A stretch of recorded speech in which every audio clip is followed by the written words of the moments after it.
Hi friends, ఈరోజుటి మన recipe mushroom masala. ఈ curry చపాతీలోకి కానీ పూరీలో కానీ చాలా బాగుంటుంది. ఒక్కసారి ఇలా ట్రై చేసి చూడండి. మష్రూమ్ అంటే ఇష్టం లేని వాళ్ళు కూడా మష్రూమ్ చాలా ఇష్టంగా తింటారు. ముందు కొన్ని నీళ్ళు వేడి చేసుకొని అందులో కాస్త ఉప్పేసి మష్రూమ్స్ వేసి ఉడికించండి. చూడండి, ఇవి నేను తీసుకున్న మష్రూమ్స్ ఇలా 4 ముక్కలుగా కట్ చేసి మష్రూమ్స్ ఇలా చిన్నగా అయిపోయే వరకు ఉడికించాలి. ఉడికిన తర్వాత ఒక బౌల్లోకి తీసుకొని ఆ బౌల్లో కాస్త చన్నీళ్ళు పోసుకోవాలి. చన్నీళ్ళు పోసుకొని పక్కన పెట్టుకోండి. ఇప్పుడు ఒక బాండ్లీలో కొన్ని పల్లీలు, తర్వాత కొన్ని 7-8 ఎండుమిరపకాయలు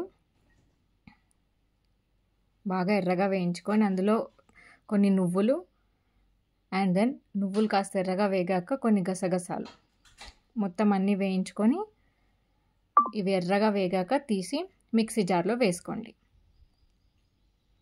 ఇవంతా సిమ్లోనే వేయించాలి, హైలో వేయిస్తే టేస్ట్ అంత బాగోదు.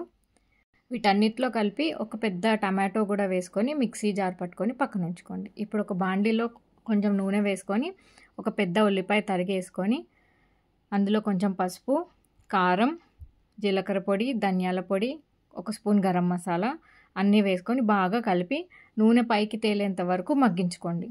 ఇదంతా మీడియం ఫ్లేమ్లోనే చేసుకోవాలి, హైలో చేసుకుంటే టేస్ట్ అసలు బాగోదు.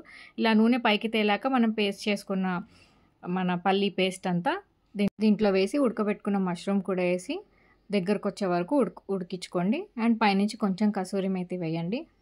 చూడండి, ఒక 5 to 10 మినిట్స్కి మొత్తం దగ్గరకు వచ్చేస్తుంది. ఈ పేస్ట్ కొంచెం కచ్చపక్కగా ఉంటేనే బాగుంటుంది, మరీ గ్రేవీలా కాకుండా. చూడండి, మన మష్రూమ్ కూర రెడీ. ఇది చపాతీలోకి ఒక్కసారి ట్రై చేసి చూడండి. మష్రూమ్ అంటే ఇష్టపడని వాళ్ళు కూడా మష్రూమ్ తింటారు. నా ఛానల్ కనుక మీకు నచ్చినట్టయితే లైక్, షేర్ అండ్ సబ్స్క్రైబ్.